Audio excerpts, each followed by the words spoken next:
¿Qué tal, amigos? Muy bienvenidos un día más a Con Ánimo de Lucro, este espacio de información y análisis económico de confianza, este oasis para la economía, entendida desde el lado correcto de la historia, desde la defensa de la libertad, la prosperidad, la propiedad privada y el respeto a la búsqueda de la felicidad. Y hoy lo tenemos que dedicar, el programa, esa tertulia, la parte mollar del programa de hoy, pues de nuevo a María Jesús Montero, de nuevo al sistema de financiación autonómica, porque ayer, mientras nosotros estábamos aquí hablando de energía en Con Ánimo de Lucro, pues resulta que María Jesús Montero estaba reunida con los principales miembros de las comunidades autónomas en materia de economía y de fiscalidad para presentarles ese nuevo modelo de financiación autonómica que ha pactado bilateralmente el presidente del gobierno con Esquerra Republicana, para mayor gloria de Cataluña. Por cierto, que la consejera de Economía y Hacienda de la Generalidad de Cataluña estaba encantada con lo que le había presentado María Jesús Montero y que había negociado quien es su oposición en Cataluña, que es el señor Junqueras de Esquerra Republicana. Bueno, un galimatías del que al final lo único que importa, parece, a este gobierno es que se mantenga el señor Sánchez en la Moncloa, y para eso, si hay que diseñar un sistema de financiación autonómico que es un auténtico galimatías que les vamos a tratar de desentrañar en el día de hoy, es suficiente. Vamos con todo.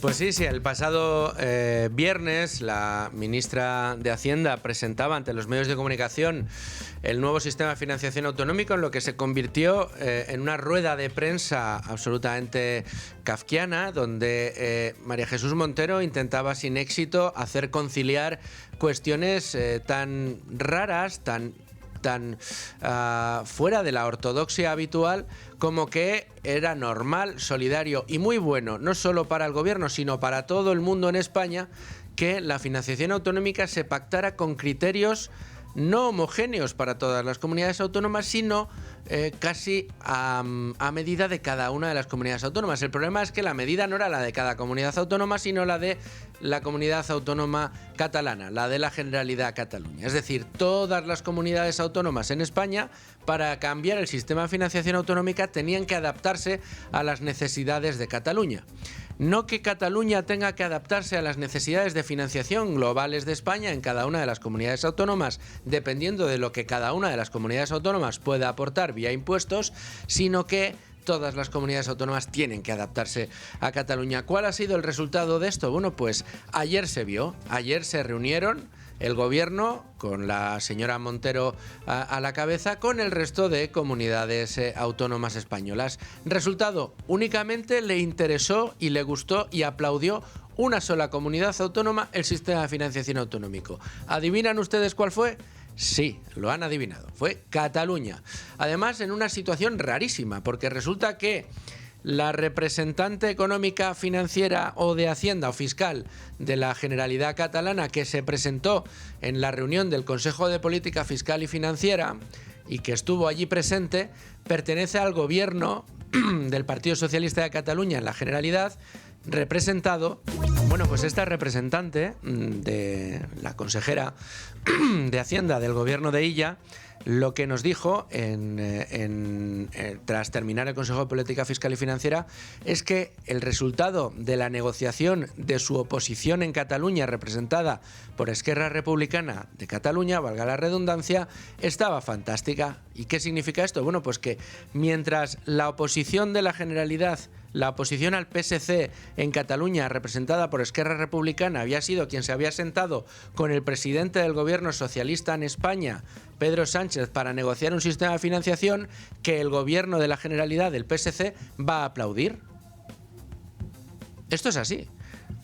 No se ha destacado por prácticamente nadie, pero es que resulta muy llamativo, ¿no?, que sea el principal partido de la oposición o uno de los principales partidos de la oposición en Cataluña, los separatistas de Esquerra Republicana, quienes se reúnen con el presidente del gobierno, representados por un golpista exconvicto e inhabilitado, no solo por dar un golpe de Estado, sino también por malversación, quien se reúna con el presidente del gobierno a negociar un sistema de financiación que luego al presidente de la Generalidad le parece estupendo.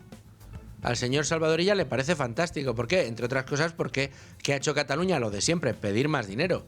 Decir que la financiación que tenemos hasta ahora es malísima para Cataluña, por mucho que sea el modelo que la propia Esquerra Republicana pactó con el gobierno en 2009, el sistema de financiación del que se queja Esquerra Republicana es el sistema de financiación que pactó Esquerra Republicana en 2009 con el gobierno.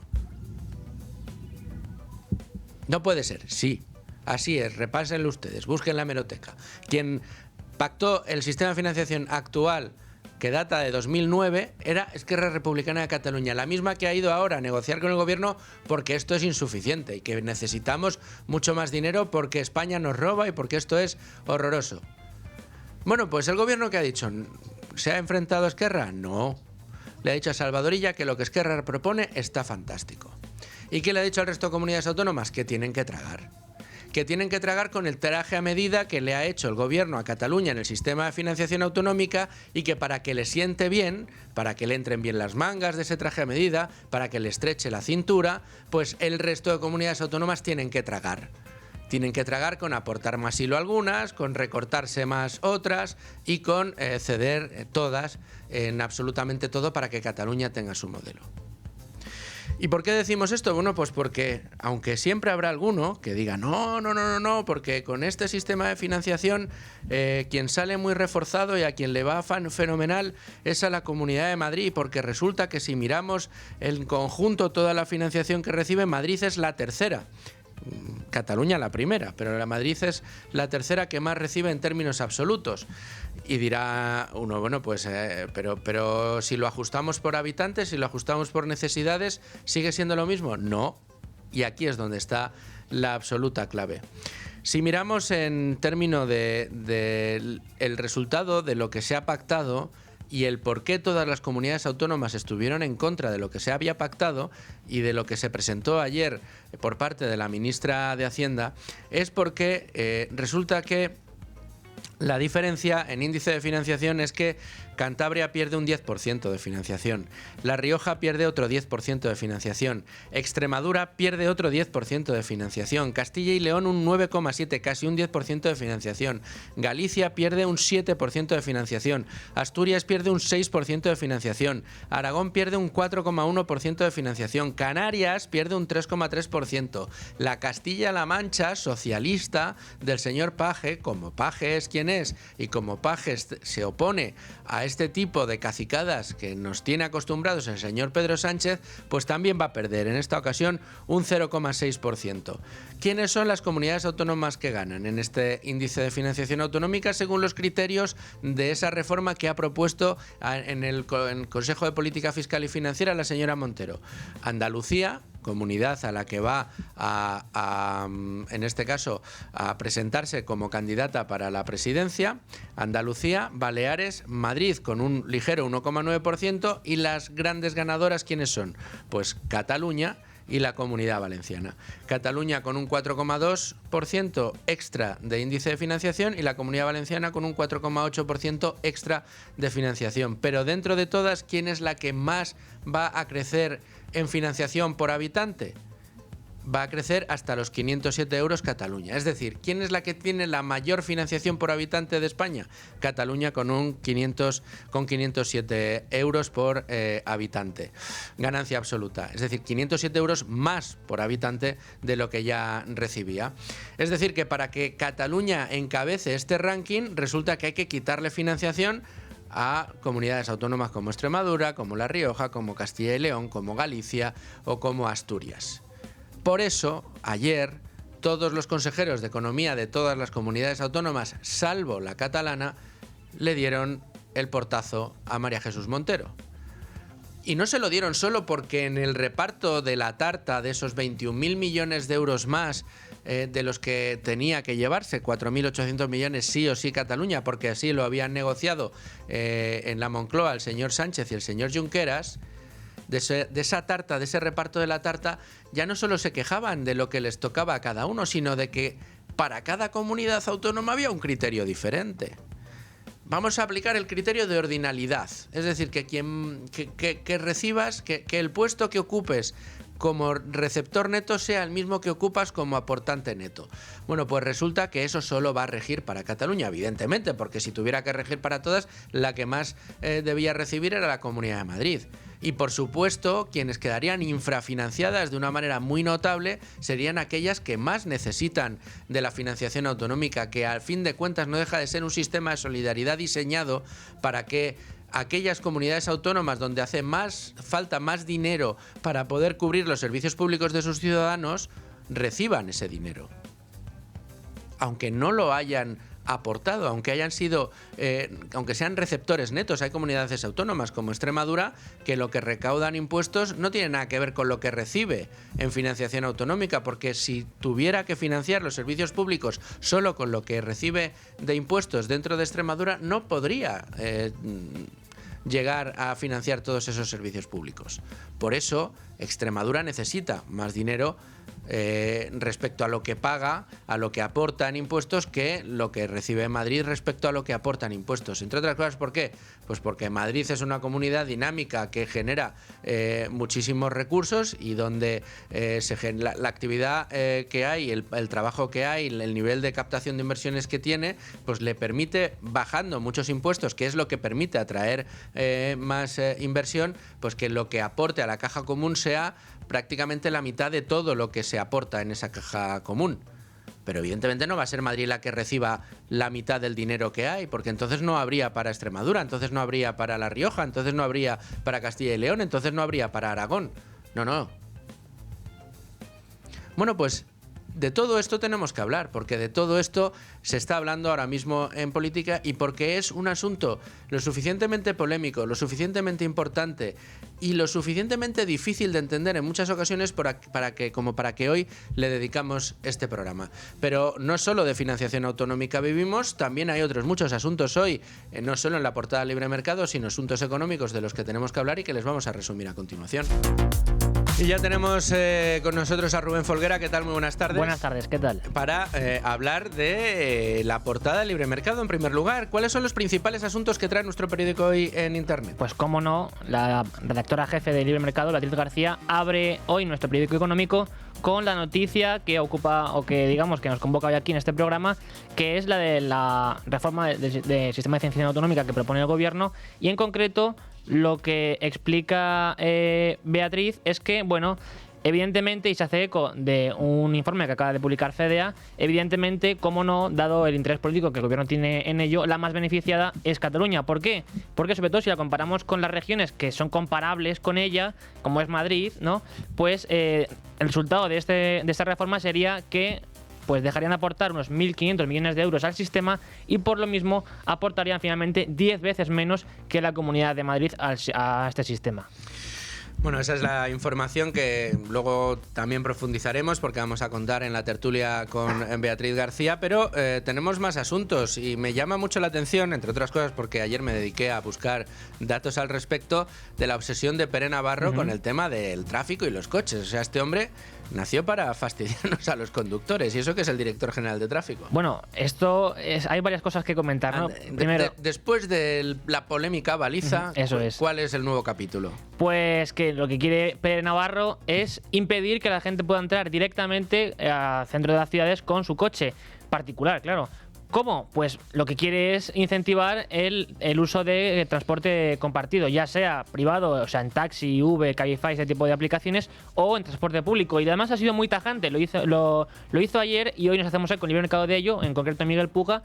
Y es que con ese tipo de declaraciones, primero, surge, ¿no?, la contradicción, o al menos la paradoja, de que el director de tráfico precisamente está en contra del tráfico, igual que la ministra de Trabajo en nuestro país está en contra del trabajo. Pero además lo que se demuestra es que esta gente, el socialismo, de algún modo podemos considerarla enemigos de la civilización en el sentido o de la libertad, ¿no? Porque lo que quieren es imponernos y exigirnos cualquier tipo de minucia en cada aspecto de nuestra vida y hasta el punto, evidentemente, de que directamente si tuvieses que acceder mediante un coche o un transporte o un vehículo al centro de una ciudad, o lo haces andando, dijo Pere Navarro, o bien en transporte compartido. Claro, yo me imagino la gente que vive en Parla, en Fuenlabrada, en Alcorcón, en Getafe, en Arganda del Rey, en Loeches, en Mejorada del Campo, en San Fernando de Henares, en Torrejón de Ardoz, en Alcobendas, en fin, en el Álamo, por ejemplo, en Navalcarnero, y que tengan que venir a trabajar a Madrid. Pues no sé, hay algunos que pueden trabajar en horario de oficina, pueden llegar a su trabajo a las 9, lo cual les obligaría, si tienen que ir en transporte público, a salir de sus casas probablemente 2 horas antes para poder llegar a su hora al trabajo. Pero pensemos en la gente que trabaja a las 6, en la gente que trabaja con su propia furgoneta, en la gente que trabaja y que cuando tiene que trabajar tiene que desplazarse a varios sitios dentro de la ciudad, porque da la sensación de que, como en el 19, la gente va a su centro de trabajo a las 8, ficha, a las 4 sale después de haber comido y se va a casa y todo el mundo hace lo mismo. Pero hoy en día esto no sucede. Entonces, aquí habrá 2 clases de personas: aquellas que vivan en el centro de la ciudad y que se puedan desplazar en transporte público o en este tipo de medios de transporte porque su economía se lo permita, y aquellos que no tengan economía como para poder no tener que perder cada día 2-3 horas de su vida en transporte público. Bueno, pues el señor Pere Navarro esto es lo que dice, y además lo dice diciendo que el problema es de espacio. Es como si en los últimos años hayamos tenido unos problemas de espacio terribles en la ciudad de Madrid, porque claro, cada vez hay más coches y cada vez hay más atascos y cada vez hay más tráfico.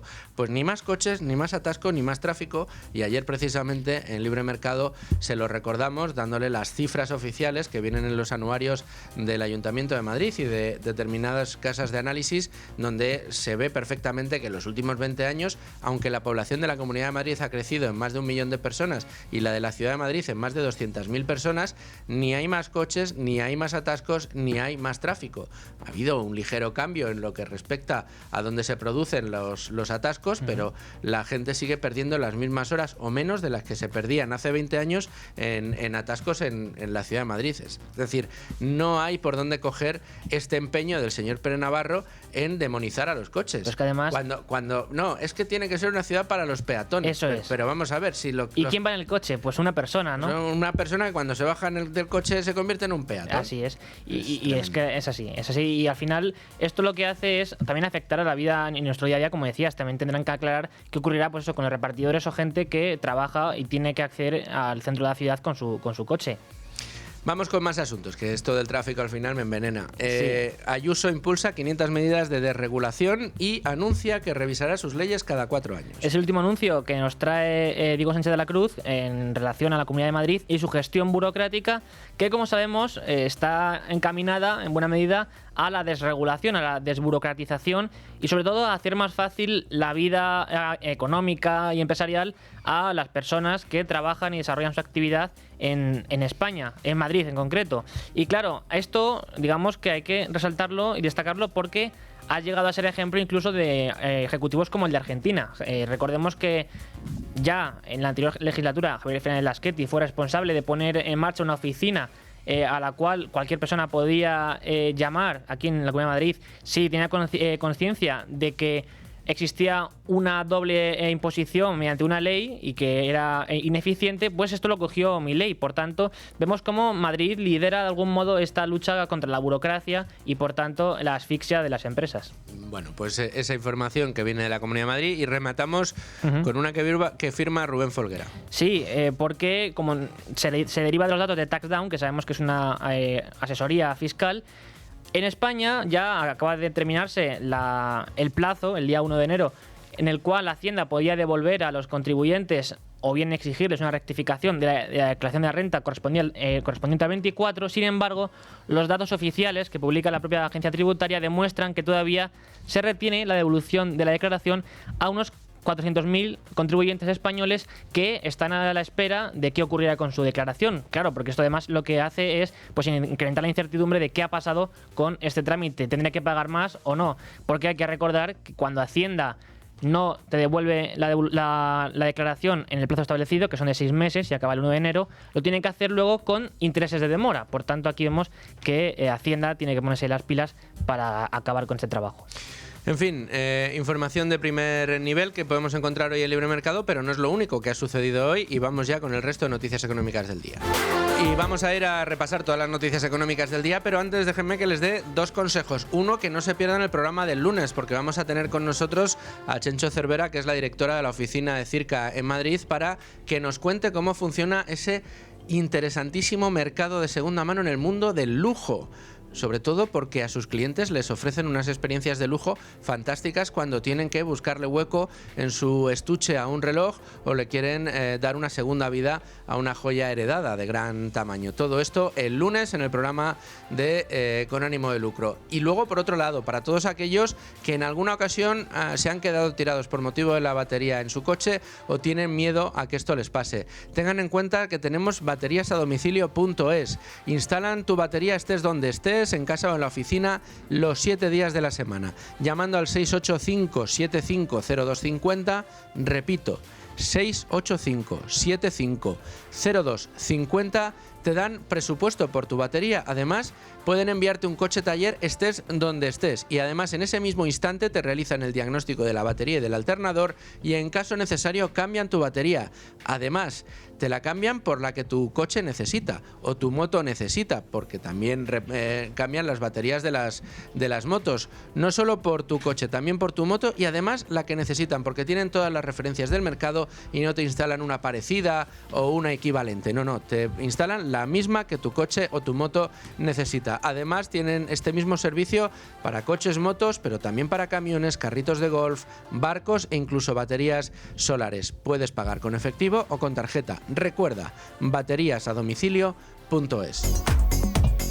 Y vamos ya con el resto de noticias económicas del día. Empezamos con Yolanda Díaz, que asegura que la subida del salario mínimo interprofesional se va a aprobar de inmediato. Ya no sé cuántos anuncios lleva ya con el tema del salario mínimo. Yolanda Díaz ha asegurado este jueves que la subida del salario mínimo interprofesional se aprobará con carácter inmediato. En declaraciones a Radio Cable, la ministra ha recordado que la propuesta del gobierno pasa por elevar el SMI para este año un 3,1% hasta los 1.221 euros mensuales por 14 pagas. Precisamente, Trabajo tiene previsto reunirse mañana viernes con los sindicatos y las patronales para intentar cerrar un acuerdo a este respecto.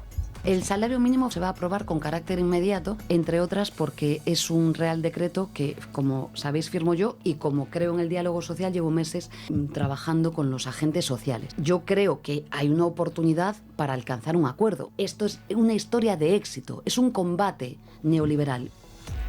Además, ha querido defender que el SMI ha reducido la desigualdad entre los españoles. Fíjate, en todos los informes del Fondo Monetario Internacional, digo, organismos no sospechosos de ser revolucionarios, de la OCDE, de la Comisión Europea, señalan que fue la clave para reducir la desigualdad en España.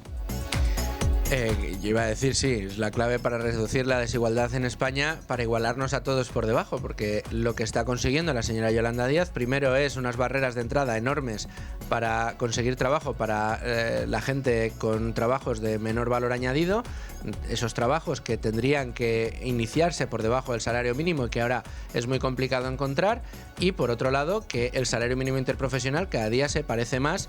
Solo restan unos euros con el salario modal. El salario modal es el salario más repetido en España, el más habitual, el que ocupa el mayor porcentaje de la estructura salarial en España. Es decir, que cada vez más gente en España, la mayoría de la gente en España, muy por encima del resto de salarios, lo que cobra es el salario mínimo interprofesional. ¿Esto qué quiere decir? Que la mayor parte de España cobra lo mínimo que se despacha.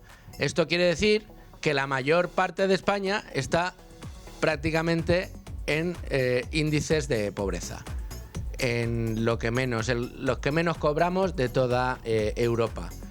Y de esto se felicita la señora Yolanda Díaz. Tiene bemoles la cosa.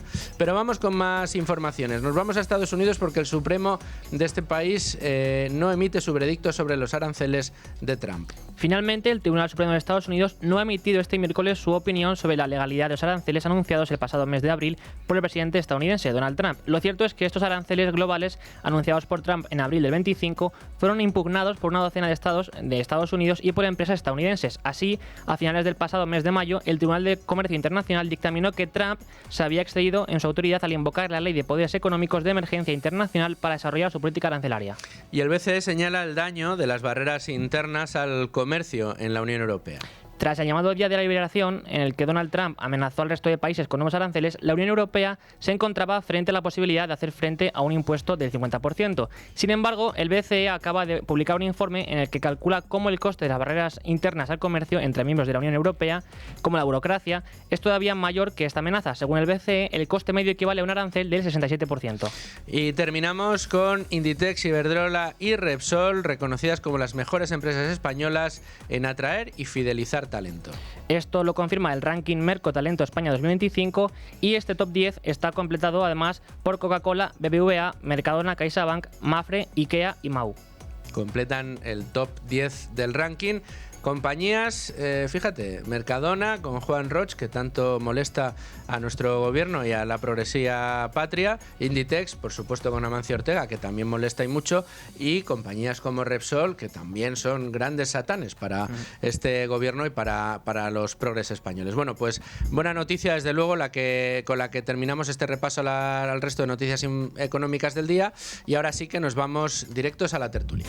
Entramos en tiempo de tertulia cuando son las 12:34. Las 11:34 en Canarias, y me acompañan en el estudio la jefa de Libre Mercado, Beatriz García. ¿Qué tal, Bea? ¿Cómo estás? Muy buenas. Y desde los servicios informativos de radio, la responsable de la información económica, Leticia Vaquero. ¿Cómo estás? ¿Qué tal? Buenas tardes, Luis. Ambas, ayer una en directo, otra en remoto, estuvisteis muy pendientes de todo lo que se negoció, se dijo y luego lo que se explicó por parte de María Jesús Montero. Digo, corregidme si me equivoco, se explicó o intentó explicar, porque en muchas ocasiones o coge las cajitas de las Juanolas o no sabe cómo explicar las cosas. Se ha hecho mucha parodia sobre eso. Todo ¿verdad? es mentira para ella. Todo lo que se dice en los medios, ella estaba muy preocupada en que se diga que el sistema, por ejemplo, que está planteando la ministra no es solidario. Dice que hay muchísima solidaridad.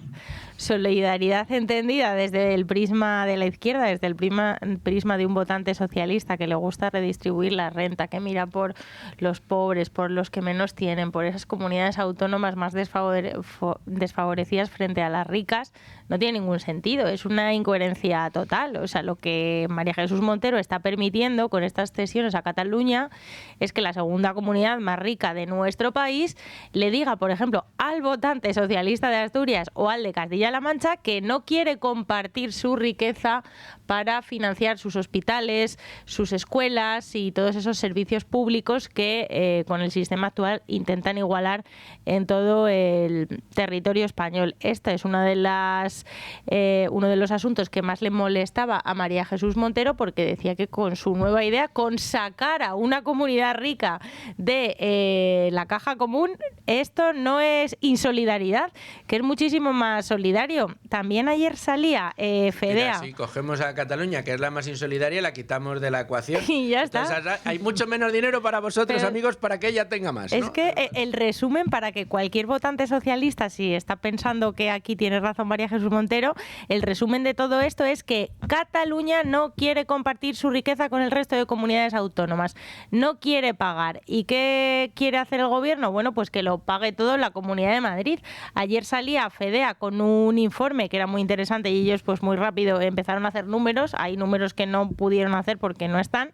Y una de las conclusiones que a mí más me llamaron la atención era cómo quedaría el reparto de la caja común, y Madrid, que ya asume más de 7.000 millones a ese fondo, pasaría a pagar más de 8.000 y Cataluña 800. O sea, 10 veces menos, siendo el segundo motor de nuestro país. Es una cuestión que es incuestionable, que es insolidario completamente. Y ahí es donde entra también lo del principio de ordinalidad, ¿no? Porque además se está comentando mucho, porque cuando lo presentó María Jesús Montero ante la sociedad la semana pasada, el viernes, ella dijo que el modelo tiende a la ordinalidad, ¿no? Entonces, cuando los periodistas le preguntaron, ella dijo que aunque tienda, no siempre se consigue, porque se ha metido una serie de parámetros que no se consigue, pero que hay una comunidad autónoma, hay varias, pero que hay una en la que seguro se consigue, claro, que es en Cataluña. Y entonces ella ayer insistía en esa senda, aunque bueno, yo creo que no lo expresó del todo, porque ya no dijo que tiende a la ordinalidad, dijo: en este sistema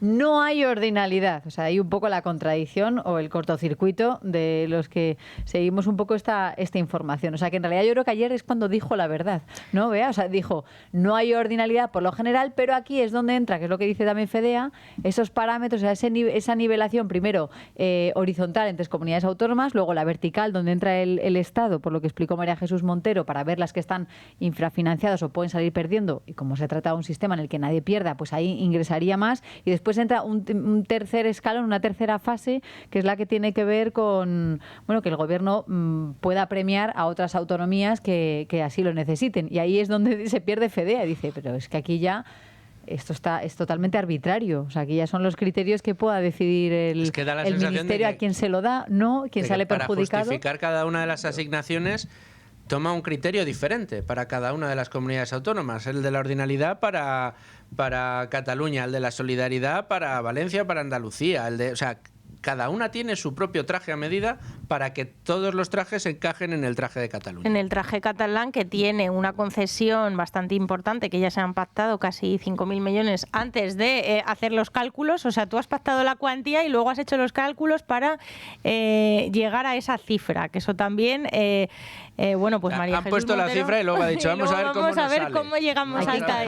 Hay que encajarlo. Y lo han encajado con eso, lo han encajado con un fondo donde, bueno, pues argumentan la protección del clima, que casualmente también beneficia a Cataluña, también a Valencia, pero claro, es que ayer ¿no? hablábamos con el consejero gallego, yo le decía, digo, pero si es que en Galicia, por ejemplo, con estos argumentos vosotros sufrís muchos incendios, ¿por qué tú ahí no entras en el reparto? Claro, tú hablas con los consejeros, cada uno te argumenta que quiere más dinero, ningún consejero autonómico te va a decir que quiere menos, eso también hay que tenerlo en cuenta, pero es que claro, como son tan flojos las respuestas y las explicaciones del gobierno para llegar a los números, pues es muy fácil desmontárselas. Luego hay una parte que es como tú te puedes quedar, además de con un poco más de IVA, que te voy a dar una parte del IVA de las pymes, pues claro, eso es otra cesión a Cataluña, que tampoco tiene ningún sentido más que un nuevo premio y una letra pequeña que a lo mejor, bueno, pues ya veremos a ver si se acogen o no. Luego la ministra decía, no, pero cada uno os podéis quedar, que eso fue una novedad ayer, os podéis quedar como estáis. Entonces, si todas las comunidades se quedan como están, sí que habría un cupo catalán, porque sería Cataluña la única que tendría, porque es la única que ayer celebró el plan de Montero, ni siquiera las socialistas, sería la única que tendría una financiación a medida. O sea, si tú estás celebrando como comunidad autónoma el plan de Montero, no puede decir el gobierno que ese plan no está hecho para Cataluña, cuando el resto de comunidades autónomas están diciendo no, a pesar de que les estás regando con casi 21.000 millones de euros. Que claro, lo que hace aquí Montero es una trampa perversa, porque les dice, es que no queréis mi plan, si yo os voy a dar más dinero, al final todas vais a recibir algo más, pero es como si yo te doy a ti 4.500 y a Leticia 100, y le digo a Leticia, pero ¿por qué te quejas si vas a recibir 100 euros más? Puedes recibir cero, o sea, poco, le estoy dando a la persona que tengo al lado 4.500. Eso se llama chantaje. Tú hablas conmigo y negocias conmigo lo que van a recibir todos. Claro. Y luego dices, si a los demás no les gusta, pueden decir que no, pero se quedan sin pasta. Y cuando los demás dicen, no, yo lo que quiero es que también negocies conmigo, es decir, que todos aportemos las necesidades, que básicamente es eso, o sea, no es un mercado persa. Es que a veces perdemos la noción de lo que significa el sistema de financiación autonómico, igual que otras muchas cosas. Oiga usted, aquí lo que se debería negociar es las necesidades de financiación que necesita cada comunidad autónoma para cubrir los costes de los servicios públicos que se prestan en cada una de esas comunidades autónomas y ver cuánto están recibiendo, cuánto necesitan, cuál es el gap y cómo ajustarlo todo para que la caja común se pueda estirar para todas y cada una de ellas. Aquí no se trata de que le voy a dar más a mí, que es de lo que se ha tratado siempre, lamentablemente, ¿no? Yo le voy a dar más a las comunidades autónomas de que gobiernan los que de mi partido, eso es, porque así pues tienen más para poder comprar votos, por decirlo llanamente. Y a los de las comunidades del PP que se fastidien y les voy a dar menos dinero. Pero lo que tendría que ser es una negociación a todas las bandas para ver cuáles son las necesidades en cada comunidad autónoma. Ahora bien, aquí lo que se ha hecho es, yo voy a negociar con Cataluña. Además, no con la Generalidad, voy a negociar con la oposición a la Generalidad. Es tremendo, con un partido sí, Esquerra con Junqueras. Republicana. Y además con un tío que está inhabilitado, exconvicto por malversar fondos públicos y por golpista. Y resulta que los del PSC, que están en el gobierno de la Generalidad, les parece fantástico lo que se ha negociado con este señor que es la oposición, ¿no? Y entonces el resto de comunidades autónomas tienen que decir o sí, buena, o te quedas sin el reparto de la tarta. El trocito, las migajas de la tarta que te iba a dar a ti Extremadura, te quedas sin ellas si dices que no. Cuando en realidad, como no solamente se ha pactado el reparto de la tarta, sino también los criterios para asignar el resto de recursos, lo que dice FEDEA es que hay muchas comunidades autónomas, la gran mayoría, que pierden índice de financiación respecto a lo que tenían en 2023. Y las que más pierden son las más pobres. Es decir, de solidaridad nada, ¿no? Y hay un apartado también, que no sé si coincides conmigo, Bea, porque todas las comunidades autónomas decían esto es un modelo bilateral que se ha pactado solamente entre el gobierno y un partido político como Esquerra Republicana, cuyos apoyos necesitaba para poder gobernar en Cataluña y también en el Estado. Ayer María Jesús Montero dice, esto es mentira. Eso es una de esas mentiras. Una de esas enumeraciones de testimonios, todo es mentira, todo lo que habláis falsos es mentira. de los medios y de la oposición. Que era mentira, pero claro, le da la vuelta. O sea, el razonamiento de la vicepresidenta, o por lo menos de cara a la galería, era que no es que sea bilateral, al revés, que esto es multilateral, porque ellos primero se lo propusieron, el tema de la financiación, Alberto Núñez Feijóo, y no quiso sentarse con Pedro Sánchez a hablar de ella, por tanto, se vieron abocados a hablar con Esquerra Republicana, que es un socio de gobierno en el que se tienen que apoyar. Han hablado algo, pero es multilateral porque ahora vamos a hablar con todos y luego otra cosa más en su discurso. Dice, no es bilateral y no hay cupo, por lo que decías antes, no hay cupo porque no salen del régimen común. Entonces, me parece que roza la esquizofrenia, ¿no, señora Montero? Es que estamos hablando de la bilateralidad porque usted quiere diseñar o modificar un modelo de financiación autonómico que lleva más de 13 años caducado solamente pactándolo con un partido que es independentista, ¿no? Y con la gran deuda, igual que recordábamos el otro día en el libre mercado, el tema de la condonación parcial, mal llamada condonación parcial de la deuda, ocurrió lo mismo, ¿no? O sea, primero negocian con Esquerra y luego ya extrapolan a los demás si quieren. Sí, pero con lo de que no había cupo, yo también le daba la vuelta al tema y decía, pero bueno, por lo menos en el cupo pagas algo al sistema, pero si ahora encima le dejas a Cataluña salirse del sistema prácticamente, porque con los cálculos de FEDEA no aportaría prácticamente nada, y no le obligas ni siquiera a pagar eso que se negoció inicialmente, que era como un fondito de solidaridad, que evidentemente iba a ser para que Cataluña pagase menos si saliera ganando como siempre, pero encima no le obligas a pagarle nada al Estado. No sé, es una cosa completamente surrealista y muy, muy peligrosa, sobre todo para las finanzas estatales, porque hay que tener en cuenta que esos 21.000 millones salen de nuestros bolsillos, lo pagamos todos, no salen del aire, como intenta hacer creer el gobierno. Y en los próximos años las finanzas del Estado van a estar todavía más tensionadas. Se está planteando aumentar el gasto en defensa. Estamos en niveles récord de deuda pública y esos intereses hay que pagarlos y cada vez están subiendo. Estamos sufriendo en la seguridad social un aumento del gasto en pensiones tremendo. Esos son partidas estatales. Y María Jesús Montero dice que va a renunciar a ellas. Entonces, ¿cómo vas a reducir el déficit? ¿Cómo vas a asumir todos estos gastos que te vienen? ¿Y cómo les vas a entregar 20.000 millones de euros más a las comunidades autónomas? Los números no cuadran. Y desde Hacienda nos dicen, no, pero todos nos encomendamos al crecimiento económico que va a generar más recaudación. Lo primero, eso es un futurible que no sabes si eso va a suceder. Y cuando estás diciendo más recaudación por la inercia de la buena marcha de la economía, no nos olvidemos que es una forma de decir vamos a subir los impuestos. Y una de las fórmulas que tiene María Jesús Montero en marcha también con este sistema es obligar a las comunidades autónomas a que suban los impuestos, encima que sean las comunidades autónomas. Y así el gobierno se lava un poco las manos. Pero por un lado, subirá el gobierno los impuestos, esto lo vamos a ver porque va a ser así, y por otro lado, obligará a las comunidades autónomas a subir los impuestos para pagar este despropósito. Que ahí es lo que, Yolanda Díaz ha insistido ahora en una entrevista que ha dado en un medio de comunicación, Radio Cable, ¿no? Ha dicho, oye, sobre todo porque había una información esta mañana que hablaba, en el Confidencial, que hablaba de que había un informe interno dentro de Sumar que no veía con buenos ojos el modelo presentado por María Jesús Montero porque beneficiaría sobre todo a Cataluña. Entonces, aquí se han encendido todas las alarmas, lo ha desmentido Yolanda Díaz esta mañana diciendo que esto no es así, que ese informe, que ese documento no es oficial. O sea, claro, hay muchas sensibilidades dentro de Sumar. O sea, que hay alguien en Sumar que lo opina, ¿no? Otra cosa es que ¿qué es Sumar?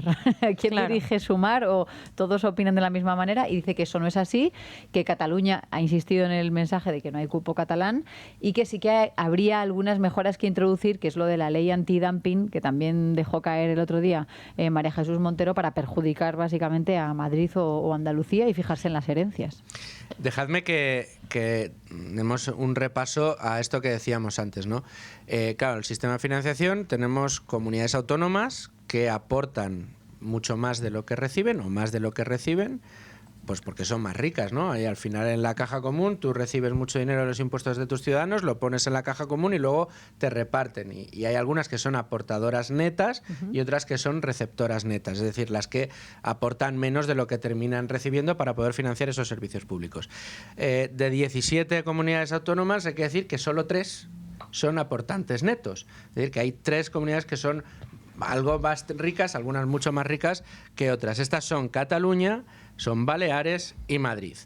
¿Qué ha hecho el gobierno respecto a esta situación en este nuevo sistema de financiación autonómico que se presentó ayer en el Consejo de Política Fiscal y Financiera?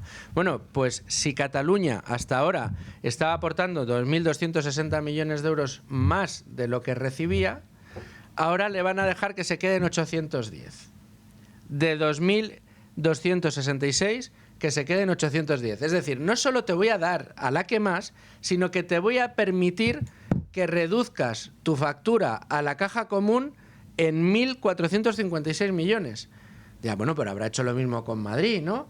Es que Madrid pasa de aportar casi 8.000 millones, 7.975, a 8.013. Es decir, ahora yo te subo de 7.900 a 8.013. Te subo en 39 millones. Es decir, como vamos a repartir, ahora te vamos a repartir, pero bien. Y en el caso de Baleares también le perdona y pasa de 358 a 194. Es decir, que de la factura fiscal la gran penalizada en este caso es la Comunidad de Madrid, y la gran beneficiada vuelve a ser Cataluña. Es que lo mires por donde lo mires, lo cojas por donde lo cojas, la señora Montero ya, la verdad, no tiene ni por dónde meterse. Lo que pasa es que, claro, cuando ella misma te dice, como hemos escuchado hace un momento, que ella nunca ha subido los impuestos en España, sino que los ha ido bajando. Y encima es que en su discurso ella insiste en que ese sistema beneficia a todos. Nadie puede salir perdiendo. Si sale un saldo negativo, ahí entrará el Estado en la tercera fase y le dará más, ¿no? Y nos inventamos el fondo climático o todas estas cosas, el IVA de las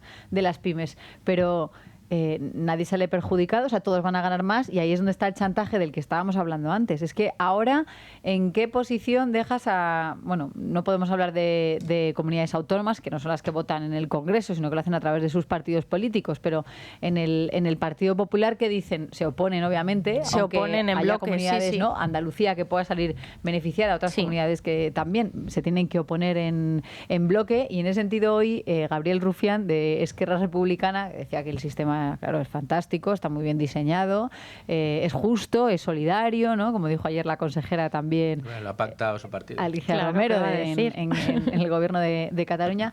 Dicen, claro, nosotros ahora no nos vamos a sentar a negociar con todos para intentar rascar apoyos en el Congreso si esto llega a una votación, ¿no? Esto le corresponde al Partido Socialista, o sea, que sean ellos los que intenten ganar los apoyos. Y yo creo que ahí es donde hay que entender las palabras de la vicepresidenta primera de es voluntario, vosotros ya sabéis, vamos a reunirnos, vamos a hacer esta ronda ahora de contactos con todas las autonomías, esto es multilateral, no es bilateral, estamos dispuestos a modificar el texto para mejorarlo, pero desde FEDEA ayer dijeron que es muy difícil modificar un texto en la base del texto que ya está diseñado. Es muy difícil para que se dé la vuelta a la tortilla. Es imposible. Tienes que diseñar el resto de dientes de la llave para que termine entrando en la horma que le ha hecho Esquerra Republicana. Es que es así de sencillo. Ahora lo que tiene que ver es que, claro, ya si cambias alguno de los puntos con el resto de comunidades autónomas, ya la llave no va a entrar. Claro, ¿no? Por lo tanto, Esquerra es la que te va a decir, pues así, ¿no? Solo puedes aumentar esos 21.000 millones, que eso es lo que también con esa frase coloquial no se nos puede ir la olla, que a mí la verdad que ahí ya me reí, porque es que dije, claro, no se te puede ir la olla. Aún así dijo, no es una cuantía cerrada, se podría modificar, porque ¿qué vas a hacer si hablas con las comunidades autónomas? El resto de comunidades autónomas te pedirían más dinero. entonces tus 21.000 millones ya de reparto no te cuadrarían y tendrías que ampliar el grifo, que es prácticamente imposible si no quieren hacer quebrar al país. Entonces, pues muy difícil lo tiene el gobierno, tanto para conseguir los apoyos en el Congreso. Junts podría aprobarlo, porque la verdad que para los independentistas es un buen negocio, porque esto lo que han hecho es un negocio y es el dinero lo único que les interesa en este caso, pero claro, a lo mejor esperemos, yo me espero que podamos ver un aumento de la cuantía. Y ya os digo que esto sale de los bolsillos de todos los que nos están escuchando y de los que no también. Bueno, los 21.000 millones ya salieron del bolsillo de los ciudadanos españoles. Con el aumento de recaudación, que vamos por los 30.000 millones extra. Este año nos falta el dato de diciembre, pero bueno, a ver qué va a pasar en 2026, a ver cuánto va a conseguir recaudar el gobierno. Hay veces que la gallina de los huevos de oro desaparece porque la matas de asfixia. Sí, ahí es donde yo creo que ahora la oposición tendría que hacerse fuerte de nuevo con todos estos datos y volver a hablar de los impuestos y volver a insistirle al gobierno que baje el IVA de cantidad de productos, porque una parte de la recaudación por la inflación viene por el IVA, y por otro lado lo que tiene que ver con el IRPF, ¿no? Y, con nuestras nóminas, con nuestras rentas, para adecuarlo a la inflación que tenemos acumulada desde hace muchos años. Que se hagan fuertes en ese argumento, porque ¿de qué manera va a tener María Jesús Montero? Bueno, en realidad forma parte de un gobierno de coalición socialista y comunista, y ella dirá pues que esto es para incentivar el estado de bienestar, para pagar la vivienda, la educación, y que por tanto tenemos que pagar, y cuanto más paguemos los españoles mejor, porque todo va a funcionar mejor, ¿no? Que esa es su teoría en la cabeza. Bueno, vamos a escuchar, si os parece, la reacción de Juan Bravo a todo lo que sucedió ayer, el vicepresidente de Políticas Económicas del Partido Popular. Aquí se ha negociado con un partido independentista que no cree en España lo que se hace con el dinero de todos los españoles, porque el dinero no es de los territorios, es de los españoles. Y partiendo de ahí, hemos visto que no es lo que piensa el Partido Popular, es lo que piensan también comunidades autónomas gobernadas por el Partido Socialista, ¿no? Yo creo que eso, cuanto menos, a la ministra Montero tendría que llevarle una reflexión, porque lo que está haciendo, de alguna manera, es intentar comprar los votos para que Sánchez siga siendo presidente y para que ella siga siendo presidente. Comprar de alguna manera, he dicho vicepresidente, vicesecretario de Políticas Económicas y Hacienda del Partido Popular. Yo creo que no hace falta ni insinuarlo. Sí, tiene toda la razón. Y lleva haciéndolo, usando el dinero que nos cobran en impuestos a todos para poder mantenerse en la poltrona, ¿no? Sí, completamente, toda la razón. Sí, ha sido un poco más moderado, pero es así. O sea, está comprando a Cataluña con nuestro dinero y un apoyo y un sillón. Y además esta semana también, y lo hemos visto, porque no solamente estaba este acuerdo de financiación encima de la mesa, también estaba el que se materializara esa nueva empresa para gestionar Rodalí, el servicio de cercanías de Cataluña, y que efectivamente esta semana estaba ahí Óscar Puente con Salvador Illa, ¿no? Es que ella lo necesitaba, ese apoyo con Esquerra a cambio de todas estas medidas son imprescindibles, aunque Junqueras dice que esto no tiene nada que ver con los presupuestos generales del Estado, ni con los de Illa tampoco, ya. Rocío Albert, desde la Comunidad de Madrid, la consejera de Economía y Hacienda de la Comunidad de Madrid, no se había pronunciado desde el viernes, después de ya ver que era un plan en el que se perjudicaba especialmente a Madrid para poder favorecer a Cataluña, y se esperó al día de ayer a reunirse con ese Consejo de Política Fiscal y Financiera para pronunciarle y ponerle nombre a este sistema diseñado por Montero. Nos ha sorprendido mucho que Junqueras no haya presidido el Consejo de Política Fiscal y Financiera, puesto que es él el que ha diseñado el modelo.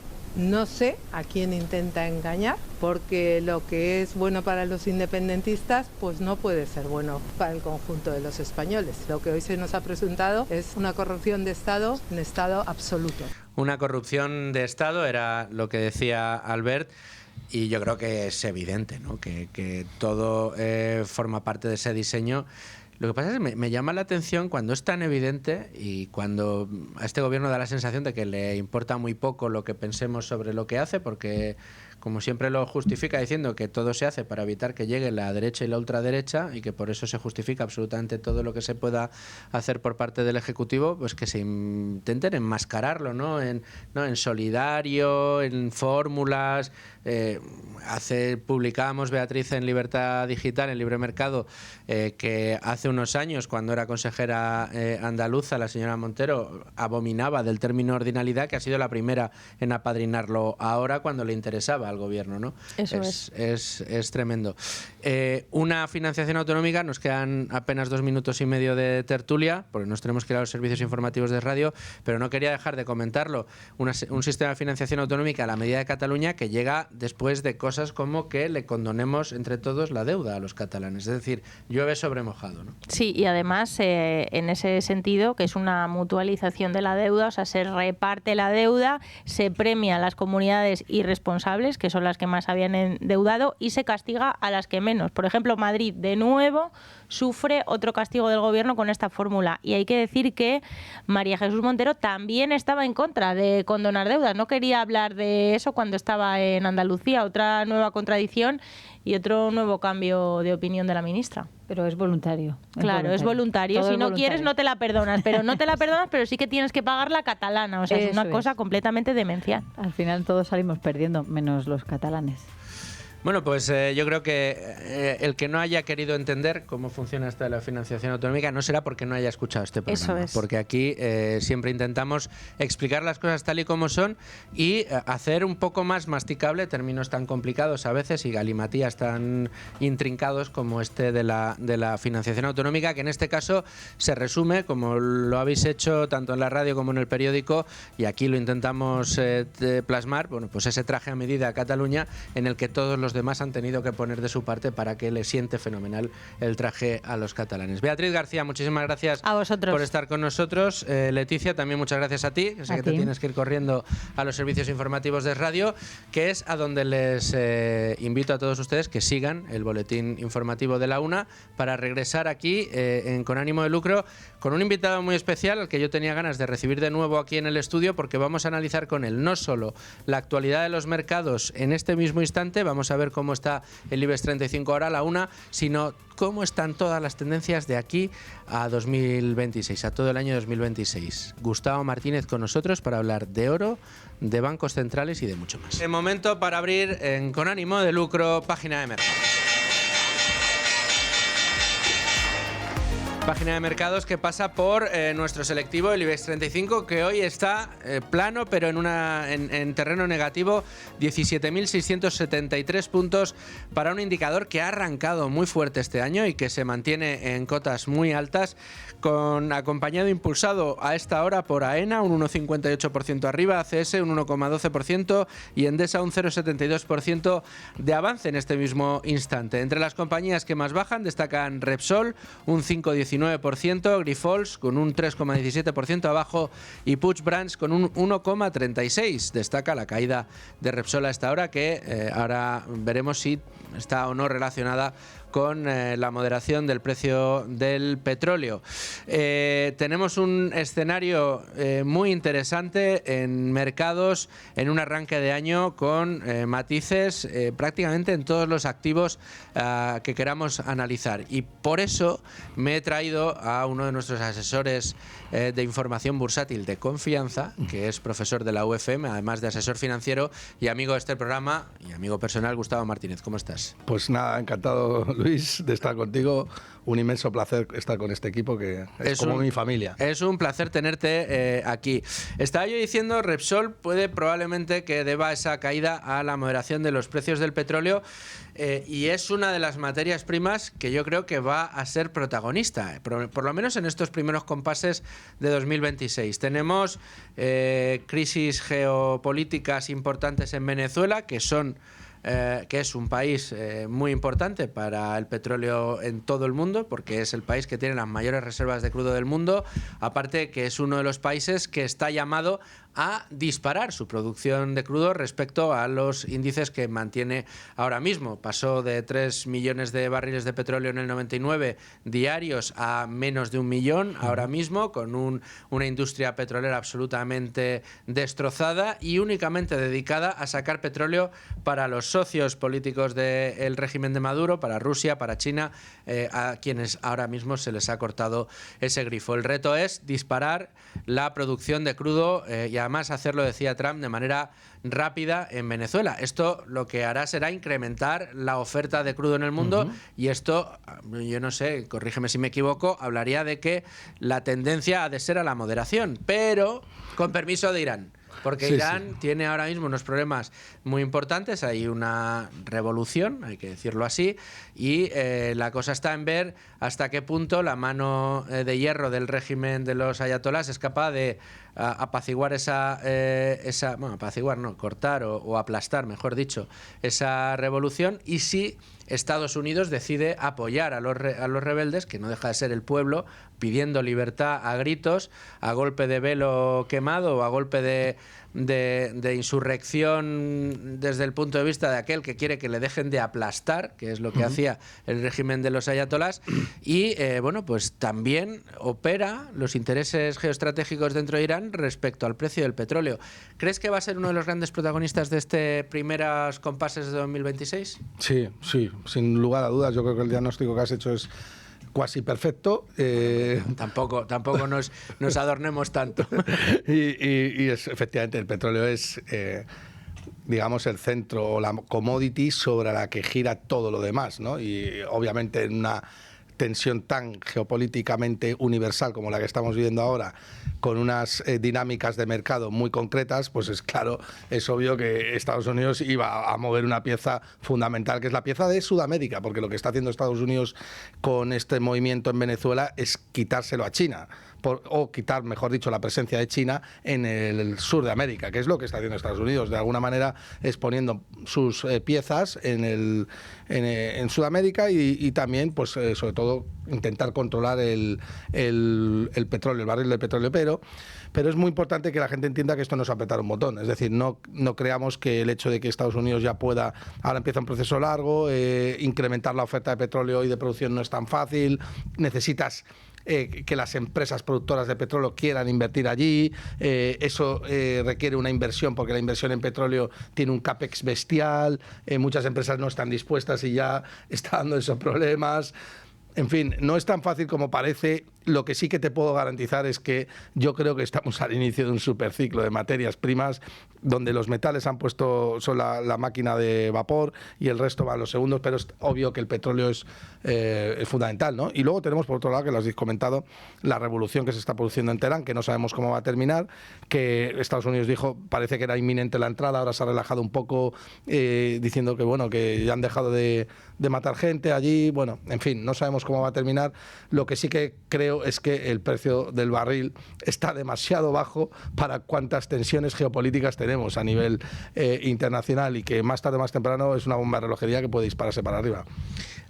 Bueno, hay que estar muy pendiente, como vemos, de esta materia prima, y lo que yo quiero que nos comentes es cómo puede influir en activos como la renta variable, teniendo en cuenta que otra de las características propias y llamativas de la situación que atravesamos, la renta variable, que en los índices principales está disparadísima. Sí, sí. Los índices en Europa están al alza y en unos múltiplos espectaculares. Sí. La renta variable americana, los principales índices americanos están cotizando en unos múltiplos desorbitados. Pero fíjate, mira, yo ayer tuve la ocasión de estar en el Spain Investor Day, en la cena que celebran en el casino, y nos dedicó unas palabras el presidente de la Comisión Nacional de Mercado de Valores y también del consejero delegado de Bolsa y Mercados de BME. Y lo que nos decían ambos es que, aunque los múltiplos son altos y aunque el índice español ha cosechado un 2025 espectacular, casi sin precedentes, que las perspectivas son muy buenas todavía de cara a este año. A mí me cuesta creerlo, ¿eh? Bueno, a ver, las perspectivas son muy buenas, hay que fundamentar muy bien eso. Lo que yo compro más es tu tesis, ¿no, Luis? O sea, es decir, yo pienso que si bien no estamos en una burbuja, porque no lo estamos en Standard & Poor's 500, sí que hay algunas compañías que están cotizando en burbuja, y lo que está claro es que el múltiplo, un 25 veces beneficios, está descontando ya el forward. De hecho, el S&P 500 creo que está en 28 veces beneficios. Sí, 28 veces beneficios y 25 veces beneficios si tienes en cuenta el crecimiento empresarial, es decir, los beneficios del año 2027. Pero si tienes en cuenta los beneficios del año 2027, estamos descontando dentro del PER actual, es decir, de lo que tú anticipas en el precio que va a suceder, es que Nvidia, por ejemplo, tiene que crecer un 75%. Nvidia, las FAN en promedio tienen que crecer un 30% para que el precio no se te caiga. Pero si tú haces los cálculos y dices, bueno, vamos las FAN son las 7 magníficas, digo, correcto, para aquel que no lo sepa. Sí, las empresas que necesitamos todos para vivir. Apple, para Google, producir. Amazon, creo que era Netflix, Meta y... y Google, lo has dicho también, las 7 tecnológicas fundamentales, ¿no? Pero fíjate, Luis, que hay un cálculo que es muy curioso, y es que si creciéramos si esas compañías, en lugar de crecer al 30% el año que viene, crecieran al 18%, el PER, el múltiplo se contraería hasta 20 y la corrección sería de un 20% de Standard & Poor's 500 o un 25%. Es decir, creciendo bien y siendo grandes empresas, si no está descontado un crecimiento bestial del 25%, entonces el Standard & Poor's 500 debería estar cotizando entre los 5.500, 6.000 puntos. ¿Qué quiero decir con esto? Que dentro de la tesis de inversión que está barajando el mercado, está todo el optimismo descontado ya. No hay, digamos... No hay margen para que quites un palillo y se caiga toda la caseta de palillos, ¿no? O sea, para mí ese escenario, y al margen de que todo lo que hay en las FAN es bueno y que están creciendo y que llevamos con un múltiplo dilatado 5 años y en esos 5 años ya el S&P 500 ha crecido un 85%, todo eso hay que decirlo, pero un buen inversor no puede invertir sin margen de seguridad. Y si tú compras el Standard & Poor's 500 ahora, no tienes margen de seguridad. Y eso es peligroso. Ojo, eso es un titular, ¿eh? Sí. Eso es un titular porque sabes que una de las alternativas que siempre se le han ofrecido y se les han recomendado a los inversores retails que no tienen demasiada idea y que dicen, oye, ¿qué hago? Bueno, pues empieza con un ETF al S&P 500. Que, bueno, al final de cuentas, si vas a largo plazo, evidentemente, con sus subidas y sus bajadas, un S&P 500 te tendría que dar a largo plazo, entre 10, 15 años, el 7% de media. Si miramos en los 20 últimos años, la media ha sido más alta, no del 10%. En los últimos años un 15%. Pero bueno, en cualquiera de los casos, dice, mira, a la máxima, menos lo que menos voy a ganar es un 7%, si la lógica se impone. Que es un montón. Pero a día de hoy, evidentemente, el gran riesgo que podría tener alguien que empezara hoy invirtiendo su primera inversión en el S&P 500 es que se atraviese una peregrinación en el desierto, ¿no?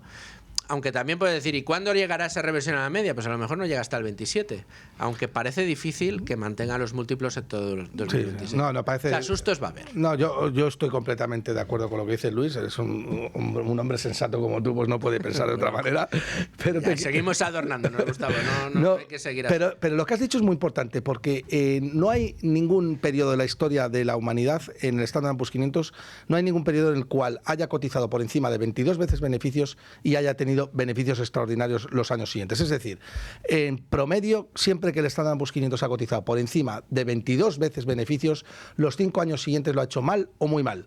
Y el promedio de rentabilidad ha sido del 0%. En 5 años. En 5 años. Luego ya a 10 años ya sabemos que no casi nadie pierde el Standard & Poor's 500 y a 20 años es lo que dices tú. Te da una media de un 8% nominal. Pero el punto de partida es fundamental, Luis, porque si tú compras ahora y no tienes margen de seguridad, te puedes tirar 5 años viéndolas venir.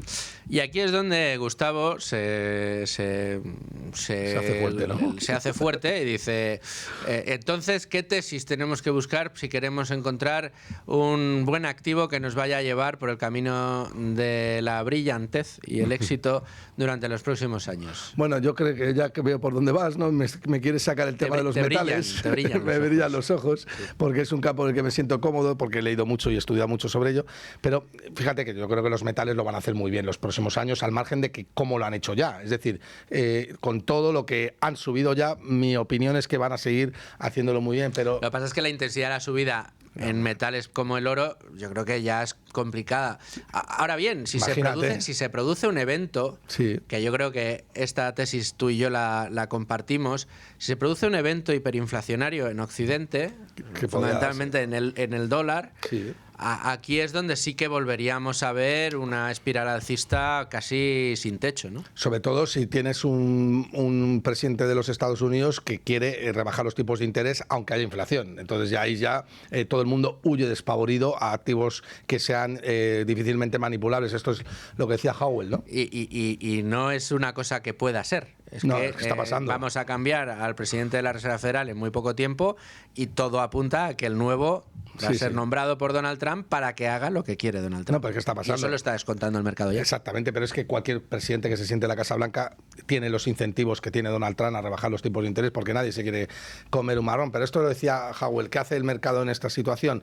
Pues cuando hay un exceso monetario, que ese exceso monetario choca contra ofertas rígidas y es por eso los metales, que son los digamos la locomotora del resto de commodities, tienden a subir en una situación de tanta incertidumbre monetaria. Pero es que mira cómo está la plata, ¿no? O sea, cuéntame la plata. Mira, Beatriz García y Leticia Vaquero, que han estado conmigo en la tertulia antes, digo, ahora viene Gustavo Martínez y las dos me han dicho, pregúntame por la plata.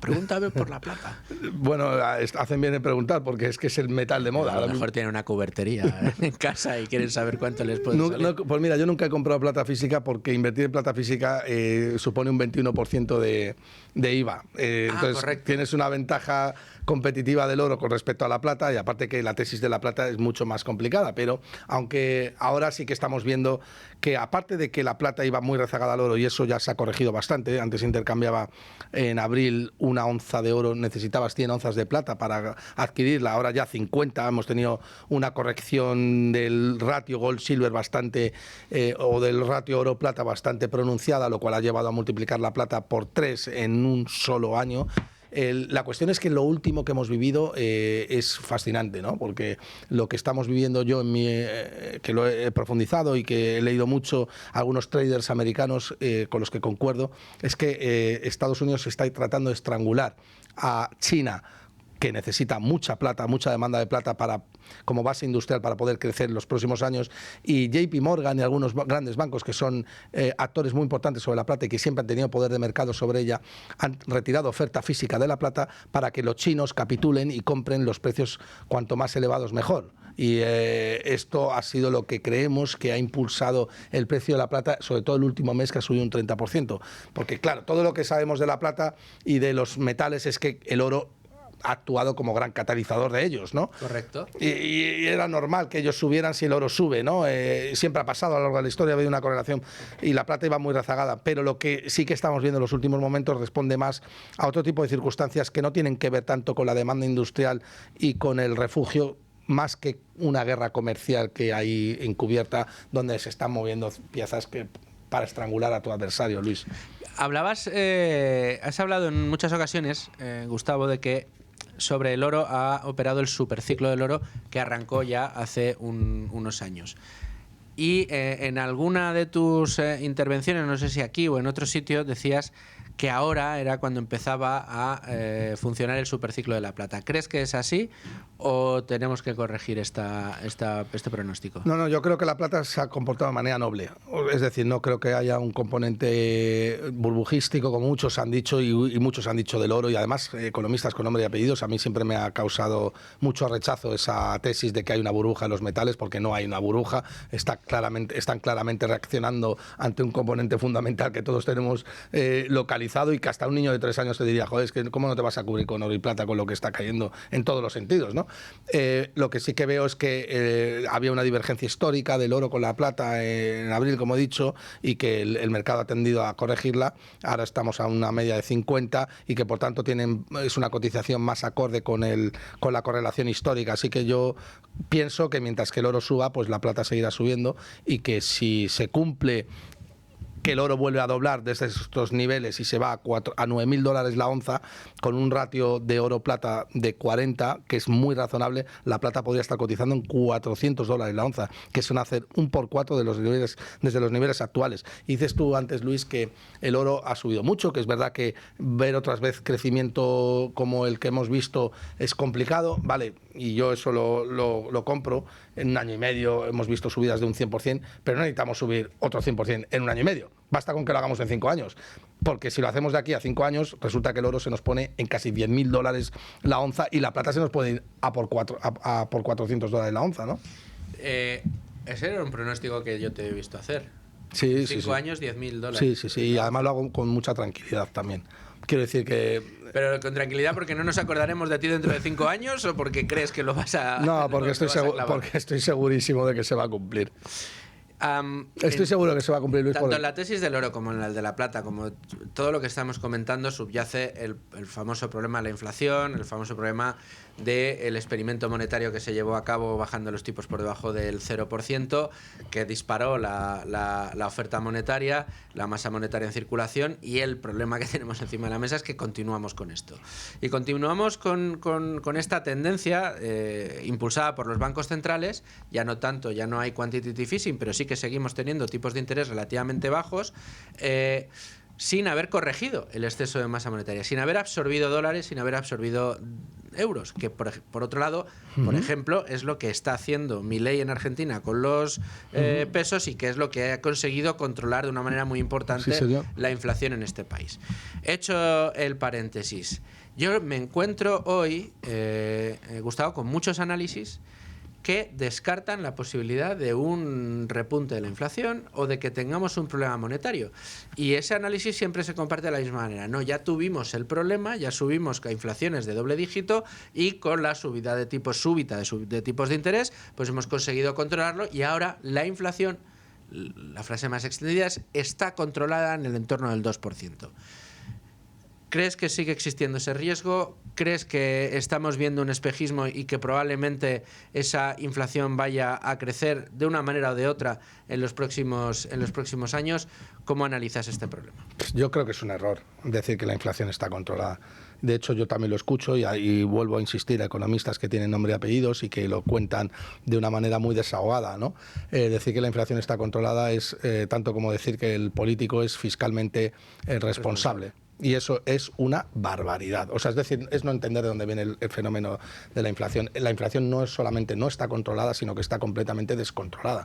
Tanto es así que yo creo que la gente lo que tiene que dejar es de mirar índices oficiales proporcionados por estados que cocinan los datos arbitrariamente, ¿no? Y lo que tienes que hacer es percibir cuánto te dura un billete de 50 euros. Si tú crees que te dura lo mismo que hace 5 años, no hay inflación. Si te dura bastante menos que hace 5 años, estás ante un escenario de inflación clarísimo. Porque yo sí que tengo la percepción de que con un billete de 50 euros adquiero bastantes menos cosas que hace 10 años. De hecho, o hace 10 años, bueno, con un billete de 50 euros me iba al cine y salía de fiesta. Perdona que lo diga así de claro, pero es que hoy, con un billete de 50 euros, te compras la Coca-Cola, las palomitas, la entrada de cine y te has quedado sin cash. Eso es así. Un desayuno, lo más normal es que te cueste 10 euros como poco. O sea, en cualquier sitio ya del centro de Madrid no bajas de 10 euros. Los menús 15, 20. No, inflación hay, la inflación está descontrolada, la pérdida del poder adquisitivo cada vez es mayor. Es normal en un entorno de oferta monetaria expansiva donde la deuda sigue creciendo y donde, sobre todo, no hay seguridad de que los bancos centrales tengan incentivos a corregir eso. Entre otras cosas porque pilla en un momento en el que las grandes potencias, el mundo desarrollado, por decirlo de una manera llana, está en su mayoría muy endeudado. Estados Unidos una deuda pues casi 38. Como la que había en la Segunda Guerra Mundial, y ahora mismo Europa con unas deudas también terribles. España en porcentaje de PIB reduce, pero lo que está haciendo es incrementarla en términos nominales un día tras otro, que cada vez que oigo, y ayer se lo tuve que escuchar al señor Álvarez en la bolsa, no, es que reducimos sistemáticamente el déficit de la deuda, pero si lo están incrementando en términos nominales constantemente, nos están metiendo deuda y deuda y deuda y deuda y aprovechando la inflación para decir que el PIB sube más. No, y luego además que cruzar la deuda deuda contra el PIB es muchas veces engañoso, ¿no? Y sobre todo en España, clarísimo. Claro, clarísimamente. Primero, hasta hace poco, la que era presidente del Ministerio de Economía, no recuerdo ahora su nombre, Nadia Calviño. Nadia Calviño, pues ella misma reconocía que los datos de PIB estaban cocinados, ¿no? O sea, lo ha dicho en su libro, que lo ha publicado. No, que le tuvo que enseñar a cocinar los datos del PIB al INE. Pues imagínate. Porque no sabían hacerlo los señores estadísticos. O sea, pero Luis, luego es que además es que dentro del componente del PIB, si desagregamos por partidas, tenemos el consumo más la inversión más el gasto público, ¿no? Es decir, digamos que cuanto más gastas públicamente o cuantos más déficits fiscales incurres, más crece el PIB nominalmente, ¿no? Entonces, eso es un poco contradictorio desde el punto de vista empresarial. Tú coges el EBITDA y lo cruzas contra la deuda para ver un poco cuál es el músculo financiero o la capacidad de endeudamiento que tiene una compañía. Aquí no, aquí estás cogiendo una medida que es bastante abstracta, que la tienes cocinada por parte del gobierno y que no te está indicando realmente lo que tú estás diciendo, el crecimiento nominal versus el crecimiento real, ¿no? Es tremendo. Nos queda un minuto, no llega. Para aquellos inversores particulares aficionados a los mercados y que nos escuchan ahora mismo y nos ven, consejo de cara a 2026. Bueno, que tengan mucha precaución con los índices, que traten de buscar gente que analiza compañías que están baratas por el ciclo y que sigan con metales físicos y activos duros y commodities, porque estoy casi convencido que estamos a las puertas o al inicio de un superciclo de materias primas. Bueno, pues ahí queda ese consejo. Gustavo, muchas gracias por estar aquí. Espero que pronto te pueda volver a ver sentado en esta mesa.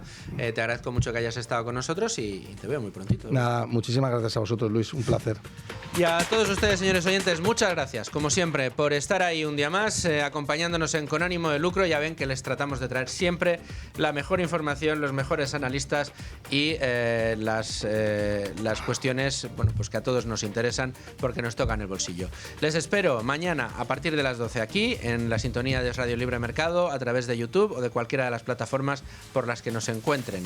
Sean muy felices, amigos.